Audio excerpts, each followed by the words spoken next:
Les obstacles à vaincre pour triompher dans la foi et pouvoir se réjouir en Dieu. Et je crois que ce titre-là correspond mieux à l'ensemble du chapitre.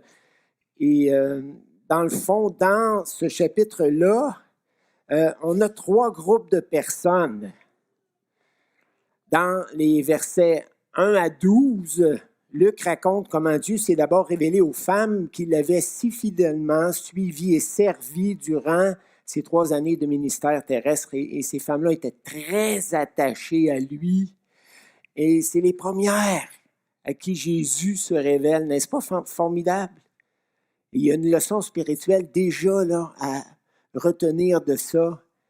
Dieu se révèle à ceux qui sont attachés à lui et qui désirent le connaître davantage, qui ont soif de le connaître davantage, malgré leur faiblesse, malgré leur incrédulité, comme on le voit dans le chapitre 24, parce que le chapitre 24 nous présente 3 groupes de personnes incrédules.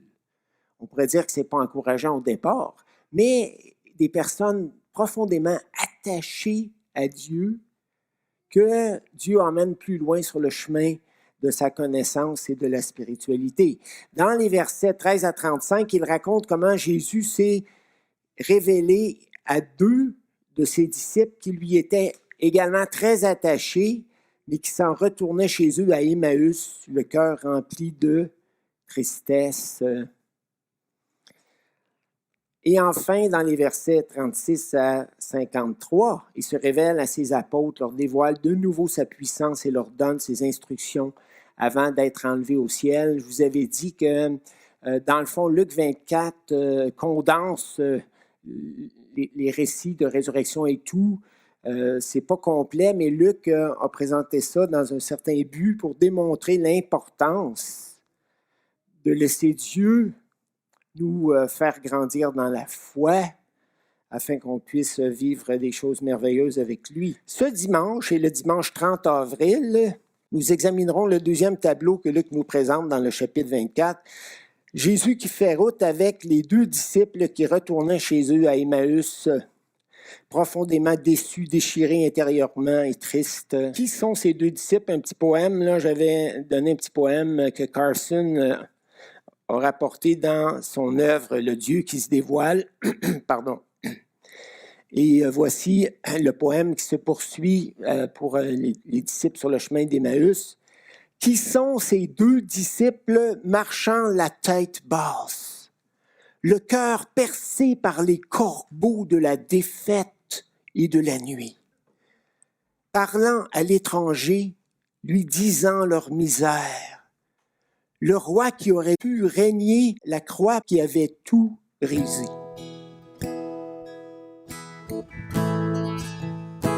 Désemparé, triste et inquiet, ils cheminaient vers leur village, se rappelant les événements, ne sachant plus trop quoi penser, aux prises avec des idées noires.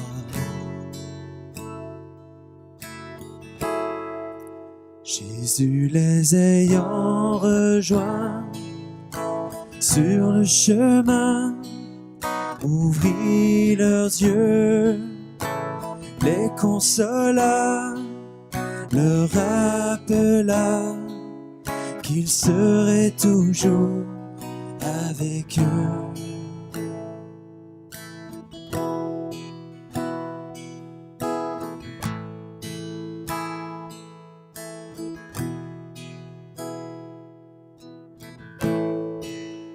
Es-tu le seul qui ne sache pas ce qu'ils ont fait à notre maître?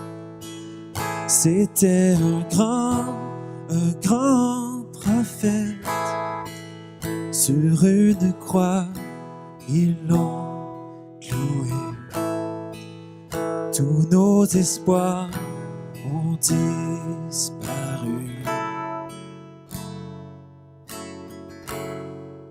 Jésus les ayant rejoints sur le chemin, ouvrit leurs yeux, les consola, leur rappela qu'il serait toujours avec eux.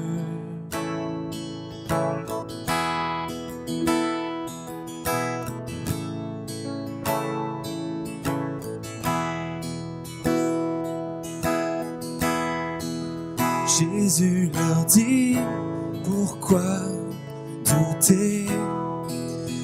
Il fallait bien que le Messie souffre ces choses pour vos péchés, qu'il ressuscite pour vous sauver, comme il avait été écrit.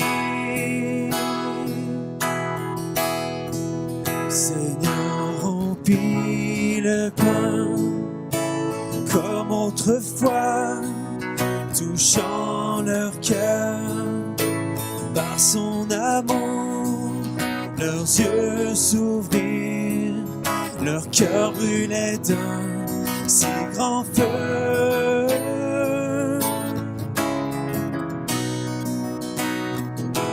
Leur cœur brûlait d'un si grand feu.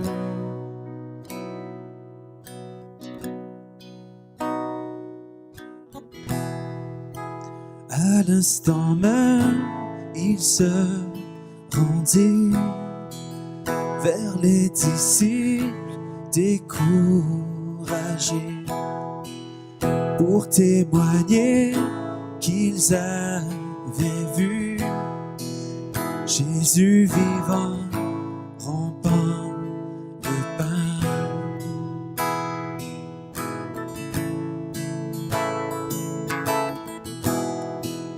Jésus vivant, rompant le pain.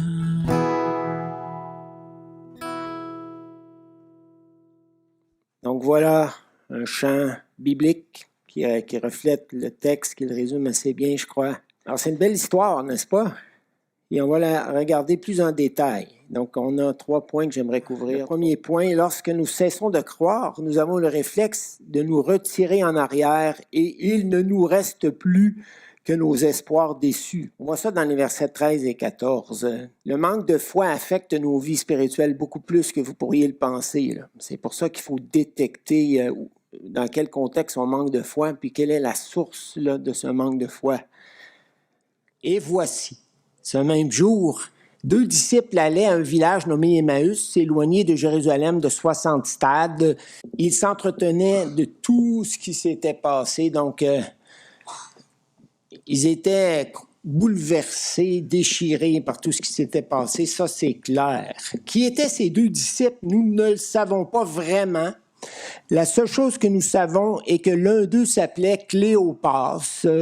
Certains commentateurs ont suggéré que l'autre était peut-être l'épouse de Cléopas ou son fils ou peut-être son frère parce qu'il s'en allait à Emmaüs et ils semblaient habiter dans la même maison. Mais on ne le sait pas vraiment, donc ça ne vaut pas la peine de s'attarder là-dessus. Notre texte nous apprend qu'Emmaüs était un village éloigné de 60 stades de Jérusalem. Son emplacement exact n'est pas connu. Ça, c'est un problème que je ne vais pas prendre le temps de regarder avec vous parce qu'il y a des conjonctures. Ça se peut que ci, ça se peut que ça, mais on ne le sait pas vraiment. Donc, voilà. Son emplacement exact n'est pas connu, bien que la tradition l'ait associé à un village actuel au nord-ouest de Jérusalem.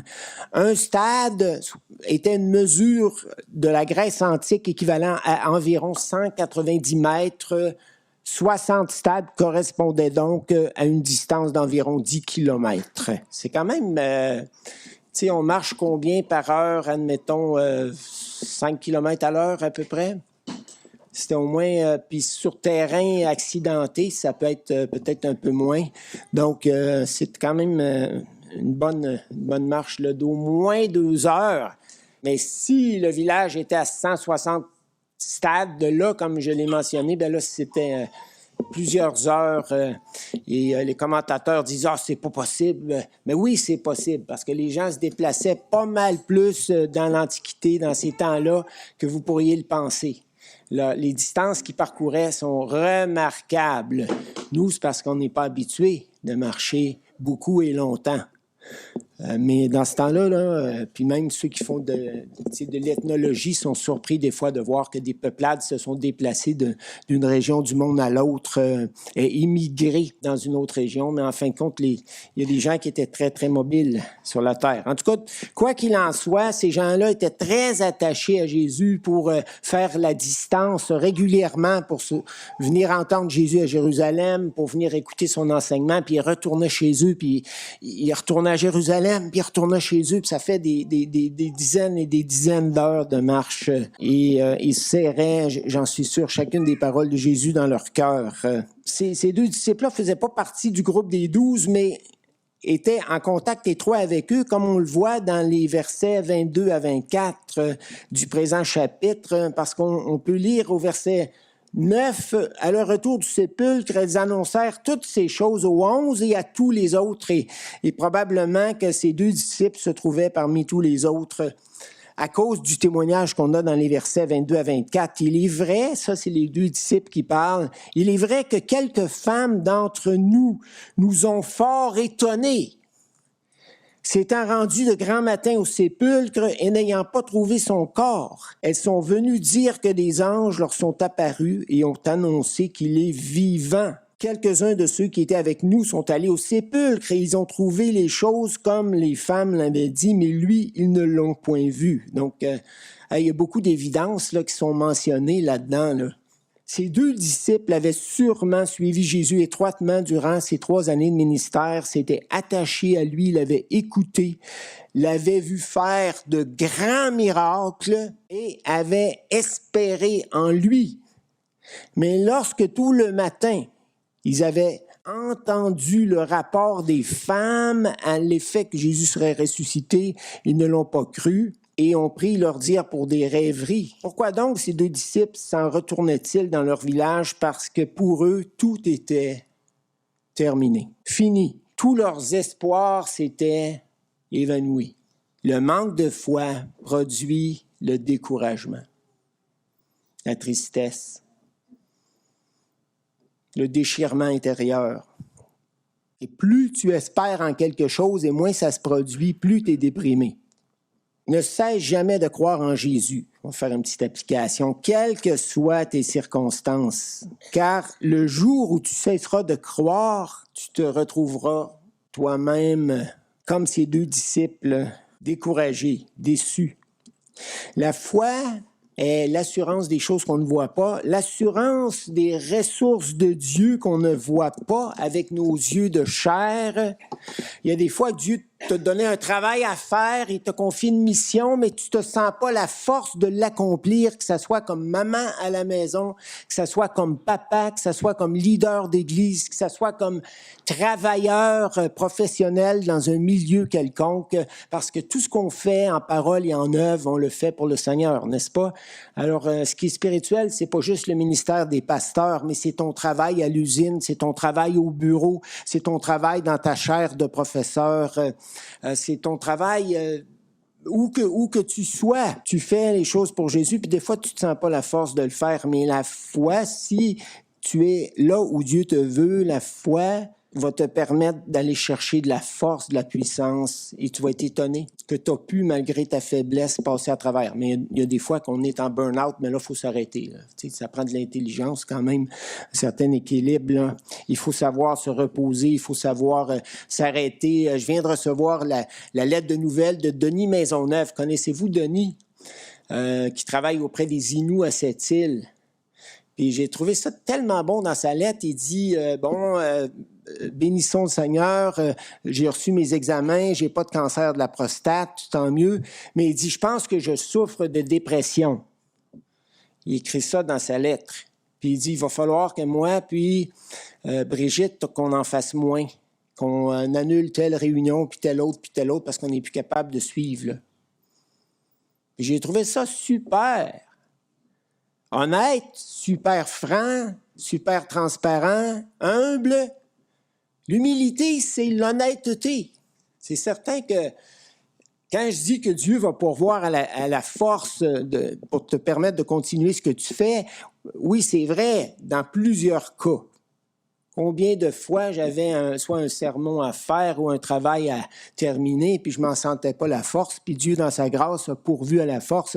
Mais si tu es dans un pattern où est-ce que tu es en train de t'épuiser au point de devenir burn-out, bien là, tu n'as pas le choix de, par la foi, saisir plutôt la sagesse de Dieu pour trouver des façons de te reposer, de ralentir ou de te restructurer, parce que ça ne marchera pas.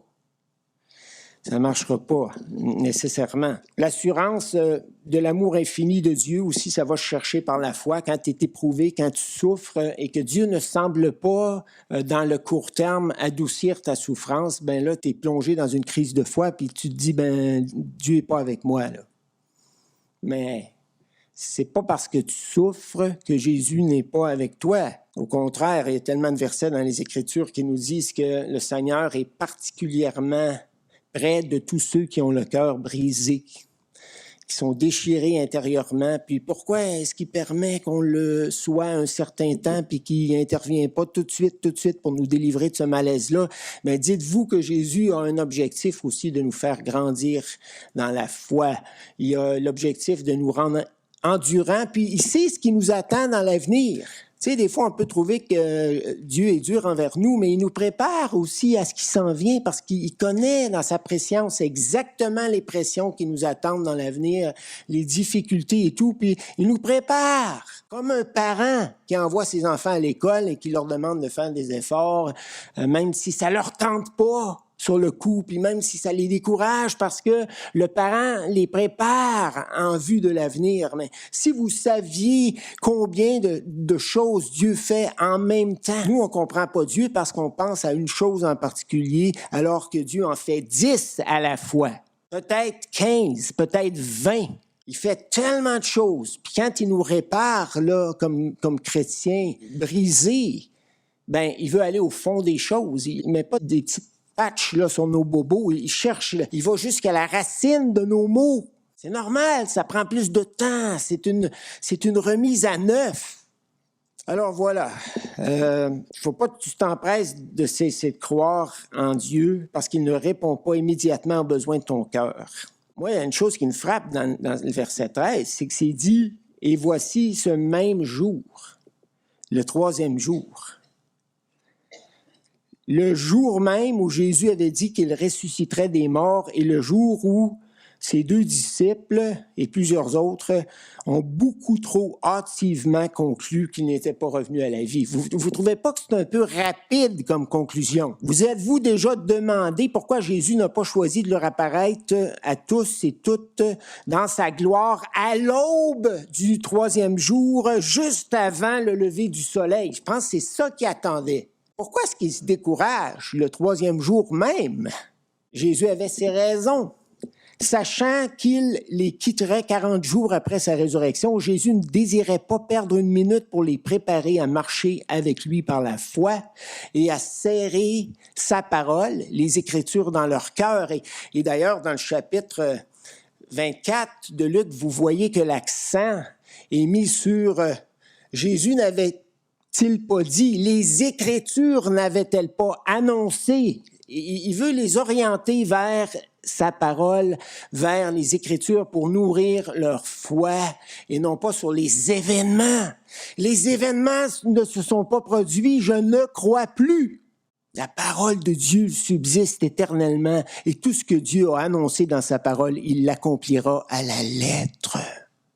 Puis la façon de nourrir ta foi, c'est par la parole de Dieu. Si tu nourris ta foi seulement par l'événementiel ou les circonstances de ta vie, ça ne marchera pas. Tu vas plonger, ça ne sera pas long. Puis on est une génération extrêmement impatiente. On ne souffre pas d'attendre. On n'est pas habitué d'attendre. On fonctionne au rythme de la machine.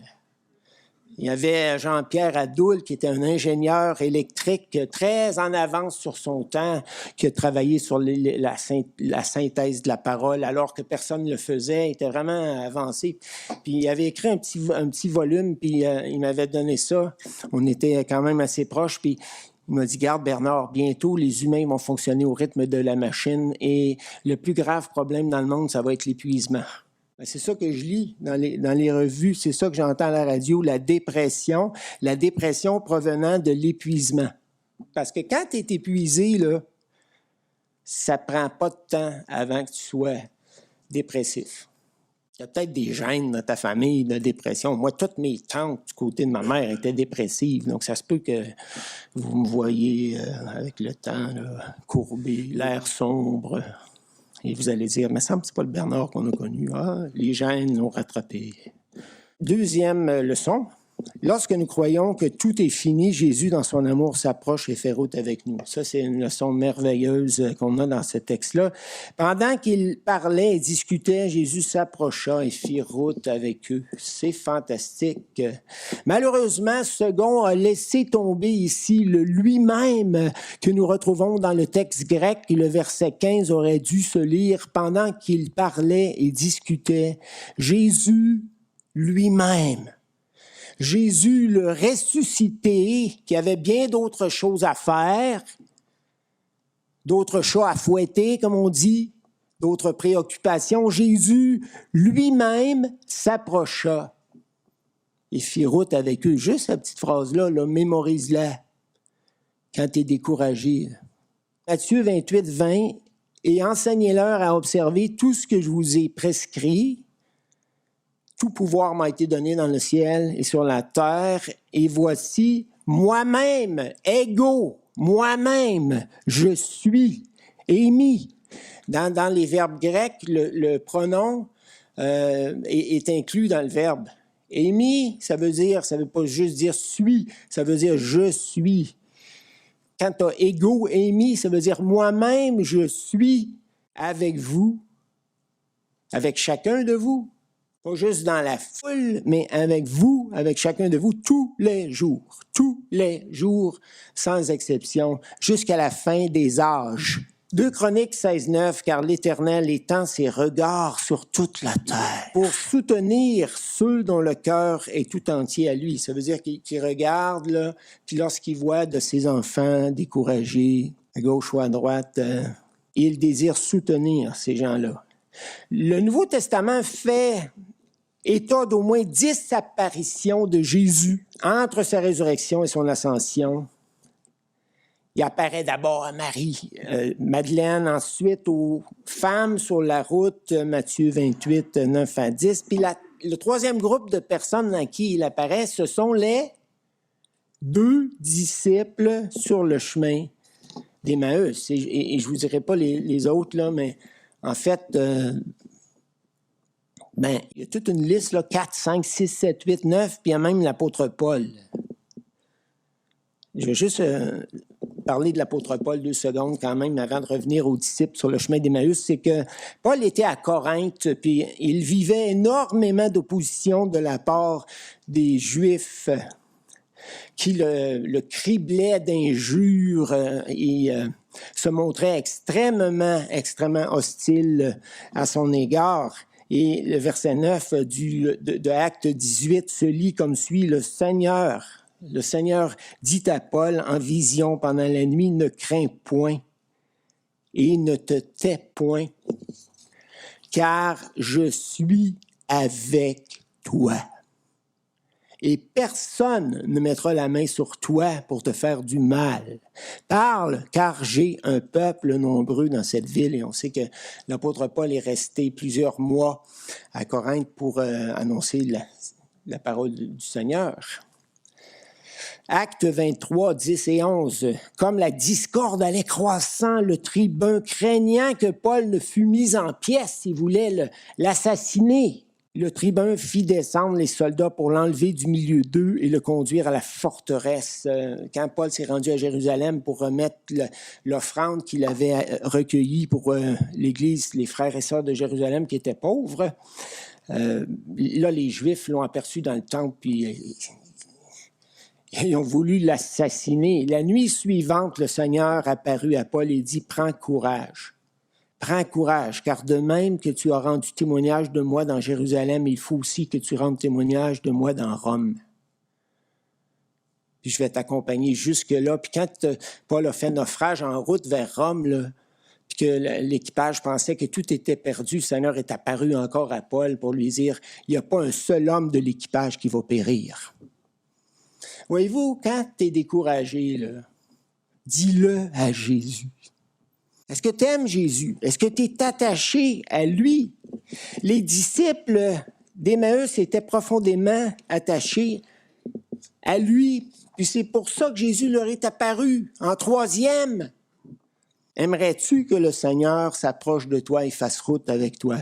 Attache-toi à lui de tout ton cœur. C'est sûr que si ton cœur est partagé, un peu de Jésus, puis un peu d'autres choses, puis tellement de choses, puis tellement de distractions que très peu pour Jésus, mais tu n'auras pas le réflexe de te tourner vers lui lorsque tu vas être découragé parce que ton cœur ne sera pas suffisamment attaché à lui. Mais si ton cœur est profondément attaché à lui, même si tu traverses des crises, des moments de souffrance, des moments de doute, des moments de découragement, approche-toi de lui. On a une belle promesse dans Jacques 4,8. Approchez-vous de Dieu et il quoi? S'approchera de vous. Même s'il vit dans votre cœur, Dieu peut être plus proche de vous à certains moments qu'à d'autres. C'est ça que le texte dit. Et après, le verset suivant, « Purifiez votre cœur, vous qui avez le cœur partagé. » Tu sais, quand il dit « purifier votre cœur », ça ne vise pas juste les péchés sexuels, d'impureté. Dans le contexte, la pureté est une question d'un cœur qui est sans mélange. Tu aimeras le Seigneur, ton Dieu, de tout ton cœur, de toute ton âme et de toute ta pensée. Et ça ne veut pas dire que tu n'aimes pas ton épouse, ça ne veut pas dire que tu n'aimes pas tes enfants, ça ne veut pas dire que tu n'aimes pas ton travail, mais ça veut dire que tu aimes Jésus plus que tout. Et lorsque tu es découragé comme les deux disciples sur le chemin d'Emmaüs, là, inquiète-toi pas, le Seigneur va s'approcher de toi. Dernière vérité pour ce matin. Lorsque Jésus désire attirer notre attention sur une chose en particulier, il fait en sorte que nous ne soyons pas distraits par autre chose. Et on voit ça dans le verset 16.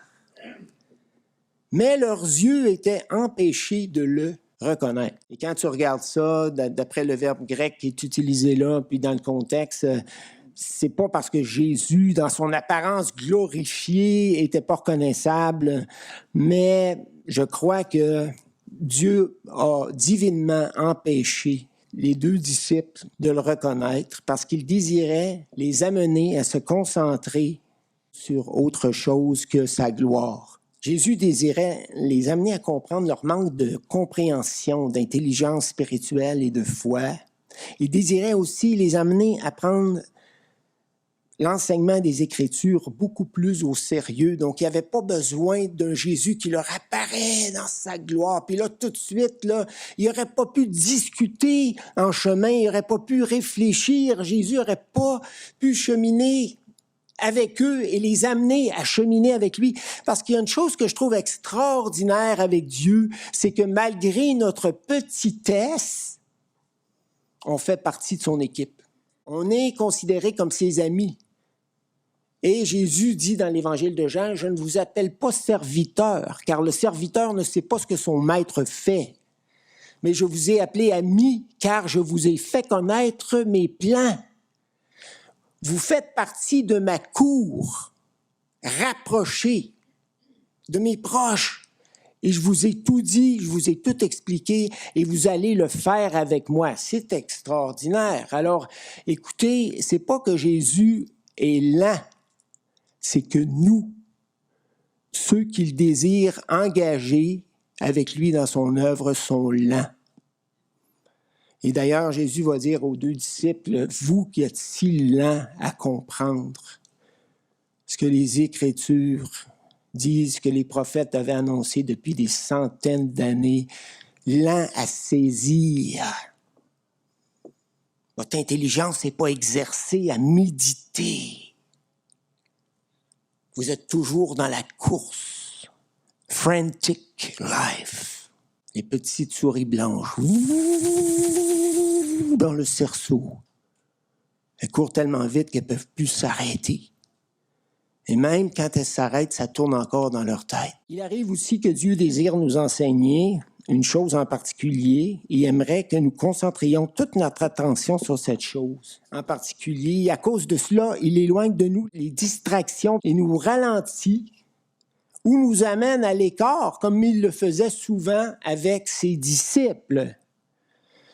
Il y a quelques années, j'ai entendu le témoignage d'un pasteur que Dieu avait cloué un certain temps sur un lit d'hôpital pour le forcer à ralentir, car Dieu désirait lui faire comprendre que s'il ne s'arrêtait pas plus souvent pour approfondir sa communion avec lui, son ministère n'aurait jamais de puissance spirituelle. Puis le gars ne voulait pas comprendre, il était là à comprendre. Alors que le réformateur Martin Luther avait été déclaré hérétique par l'Église catholique et que sa vie était littéralement en danger, Frédéric le Sage, un prince allemand, très religieux, s'arrange avec Luther pour simuler un kidnapping. Et il le kidnappe. Il fait kidnapper par ses hommes et il le cache dans son château à Wartburg. Et Luther est là pour 10 mois. Et il vit sous le pseudonyme de chevalier Georges, s'habillant même comme un chevalier pour éviter d'être découvert, parce qu'il fallait bien qu'il sorte de sa chambre de temps en temps pour manger, pour être avec les serviteurs et tout. Donc, c'était une mise en scène totale pour pas que les ennemis viennent l'assassiner. Et ce qui est merveilleux, c'est que Dieu l'avait mis à l'écart, l'avait éloigné de bien des combats, de bien des choses. Et pendant son séjour à Wartburg, Luther a commencé à travailler sur ce qui s'est avéré être l'une de ses principales réalisations, la traduction du Nouveau Testament dans la langue populaire allemande.